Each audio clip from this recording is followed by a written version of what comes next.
시청자 여러분 안녕하십니까? VOA 뉴스투데이 시작합니다. 중국 우한에서 촉발된 신종 코로나 바이러스의 감염 경로가 광범위해지고 있는 것으로 나타났습니다. 중국 내 사망자 수도 2012년 유행한 사스를 넘어서고 있는데요.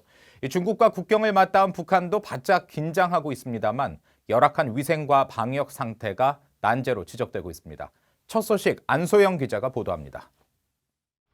중국 우한에서 지난해 12월 31일 첫 발병 사례가 보고된 이후 중국 내 신종 코로나 바이러스 감염자와 사망자 수는 계속 늘고 있습니다. 중국 보건부는 2월 3일 0시 현재 전국 31개 성에서 우한 폐렴 확진자는 17,205명이며 사망자는 361명이라고 밝혔으며 이 가운데 우한 지역 사망자 수만 224명이었습니다. 한 달여 만에 지난 2002년 11월 창궐해 9개월 동안 5,300여 명이 감염되고 349명이 사망한 사스의 전파력을 추월한 겁니다. 신종 코로나 바이러스의 감염 경로는 다양화하고 있습니다. 확진자의 소변과 대변에서 바이러스가 검출되면서 기존의 침방울과 공기 전파보다 더욱 광범위해진 겁니다.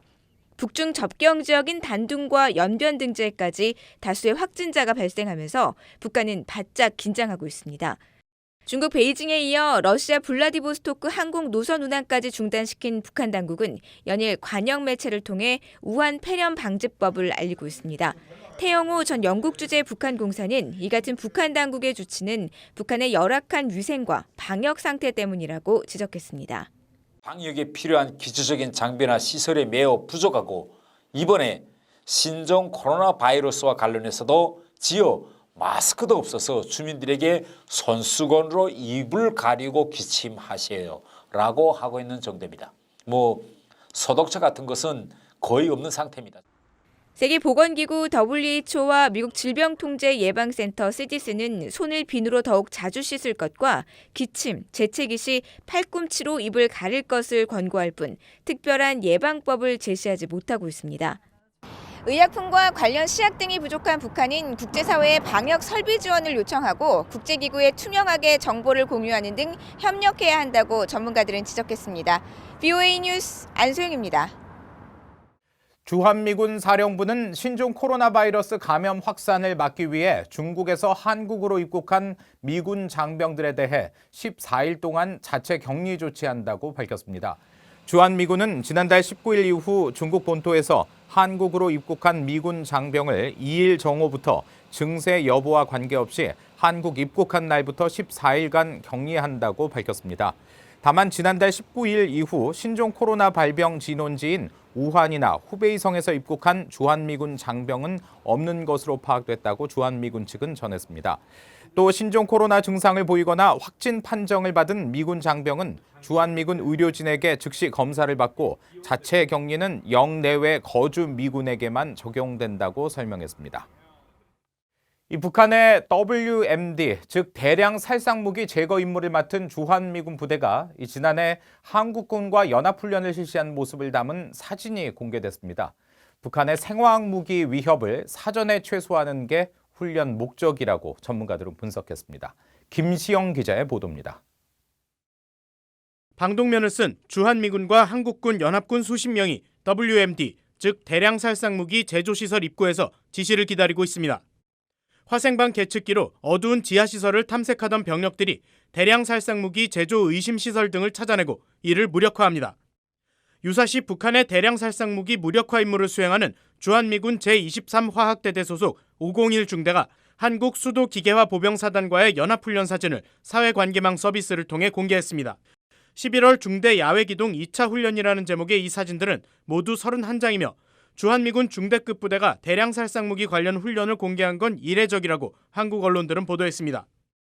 미한 연합사령부 작전참모 출신인 데이비드 맥스웰 민주주의 수호재단 선임연구원은 미국과 한국군은 북한의 화학 생물학 전력에 맞서기 위해 이 같은 훈련을 정례적으로 실시해왔다고 말했습니다. That's the type of training that South Korean and U.S. forces are conducting so that when the Combined Forces Command determines locations of North Korean weapons of mass destruction, these forces can go in and make sure that it will not be weaponized and used to target South Korea and South Korean and U.S. forces. 그러면서 유사시 미한연합사령부가 북한 내 대량 살상 무기의 장소를 확정지으면 이번 훈련 내용을 바탕으로 연합군이 실전에 투입될 거라고 덧붙였습니다. 군사 전문가인 브루스 베넷 랜드연구소 선임연구원도 북한의 화학 생물학 무기 공격에 따른 피해를 사전에 줄이는 게 훈련의 주요 목적이라고 봤습니다. U.S. and South Korea need to be prepared to actually destroy those facilities or secure them and the weapons in them so that they reduce the amount of damage that gets done. 베넷 선임연구원은 또 이런 훈련을 공개함으로써 북한이 대량 살상 무기들을 자유롭게 사용할 수 없을 것이라는 메시지를 보내려는 목적도 있는 걸로 분석했습니다. 게리 세이모어 전 백악관 대량 살상 무기 조정관도 이런 훈련은 수년 전부터 이어져 왔다면서 북한은 미한 연합군의 북한 대량 살상 무기 시설에 대한 선제 타격을 두려워하고 있다고 밝혔습니다. VOA 뉴스 김시영입니다. 미국 민주당 대선 후보를 결정하기 위한 경선이 아이오와주 코커스, 즉 당원 대회를 시작으로 본격적으로 막을 올렸습니다. 이 아이오와 코커스는 미국 대선의 풍향계 역할을 해온 것으로 평가받고 있죠. 민주당 주요 후보들의 대북 인식과 주요 공약은 어떻게 나타나고 있는지 이조은 기자가 살펴봤습니다. 미국 민주당의 대선 후보 11명 가운데 선두권인 후보들은 조 바이든 전 부통령과 버니 샌더스 상원 의원, 피트 부티지지 인디애나주 사우스밴드 시장, 그리고 엘리자베스 워런 상원 의원입니다. 바이든 전 부통령은 북한의 김정은 국무위원장을 폭군으로 비난하면서도 외교적 해법을 강조하고 있습니다. Our world set on edge by an erratic, unstable president. Dictators and tyrants are praised. Our allies pushed aside.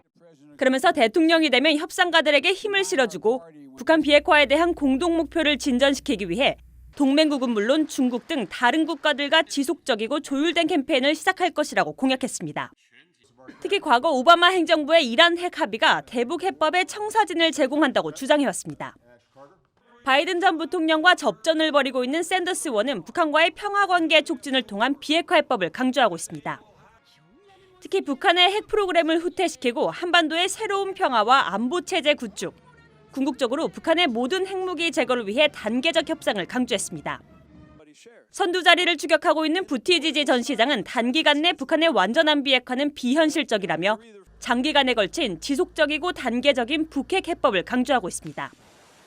특히 북한이 핵물질 생산과 핵미사일 시험을 중단하고 이를 국제사찰단이 검증하는 대가로 일부 제재를 완화하는 초기 동결 합의를 지지하겠다는 입장도 보였습니다. 워런 후보는 북핵 문제 해결을 위한 동맹과의 공조, 국무부 전문 인력 복원을 통한 협상팀에 힘을 실을 것이라고 강조하고 있습니다. 검증 가능한 비핵화 합의와 북핵 미사일 동결을 대가로 한 부분적이고 제한적인 대북 제재 완화 검토도 밝힌 바 있습니다. 민주당 주자들 가운데 조건 없는 미북 정상과 만남을 지지하는 후보는 샌더스 의원이 유일합니다. 대선 민주당 경선 주자들의 대북 정책은 크게 다르지 않았습니다. 하지만 트럼프 대통령의 이른바 톱다운식 대북 접근은 문제가 크다면서 모두 실무 협상에 무게를 싣고 있습니다. VOA 뉴스 이존입니다. 중국과 러시아가 제안한 대북 제재 완화와 관련해 유엔 안보리 이사국들 사이에서 여전히 의견이 나뉘고 있다고 안보리 2월 의장국인 벨기에 측이 밝혔습니다. 2월 안보리 순회 의장국을 맡은 마크 픽스틴 드 비시워브 벨기에 대사는 3일 기자회견에서 어떤 이사국들은 제재 철회는 아니지만 일정 부분 완화해야 한다고 주장하는 반면 다른 쪽은 북한을 대화 테이블로 이끌어내기 위해 엄격한 제재 이행이 필요하다고 주장하고 있다고 말했습니다.